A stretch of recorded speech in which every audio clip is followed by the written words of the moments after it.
इस हाल में भी, इस दौर में भी हर दिल में तिरंगा रहना।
ખૂબ આભાર। હવે વક્તવ્ય લઈને આવી રહી છે દીપ્તિ કુમારી, ગાંધીજી વિશે વક્તવ્ય લઈને આવી રહી છે। મહેમાનો, શાળાના શિક્ષકો, ગામના વડીલો,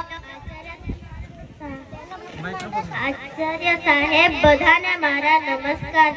આજે હું તમને સંઘર્ષથી સફળતા સુધી મહાત્મા ગાંધી વિશે બે શબ્દો કહીશ।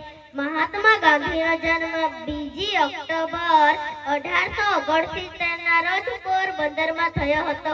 તેમનું પૂરું નામ મોહનદાસ કરમચંદ ગાંધી હતું।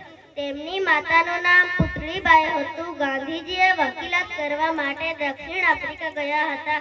ગાંધીજીએ અમદાવાદમાં પહેલા કોચરબમાં અને પછી સાબરમતી નદીના કિનારે આશ્રમની સ્થાપના કરી। તેમની પ્રાર્થના સભામાં અનેક લોકો આવતા। એ વૈષ્ણવ જન તો રે કહીએ, એ નરસિંહ મહેતાનું ભજન અતિ પ્રિય હતું. તેમના પત્નીનું નામ કસ્તુરબા હતું. તેમણે પણ ગાંધીજીને ઘણા સહકાર આપ્યા હતા. 30 જાન્યુઆરી 1948 ના રોજ ગાંધીજી દિલ્હીમાં પ્રાર્થના સભામાં જતા હતા. ત્યારે નાથુરામ ગોડસે નામના એક યુવાને તેમને ગોળીઓથી વીંધી નાખ્યા. આથી વિશ્વભરમાં લોકોને ભારે આઘાત લાગ્યો. તેમની સમાધિ દિલ્હીમાં આવેલી છે. તે રાજઘાટ તરીકે ઓળખાય છે. ગાંધીજીને રાષ્ટ્રપતિ તરીકે ઓળખવામાં આવે છે. જય હિન્દ, જય ભારત. આભાર.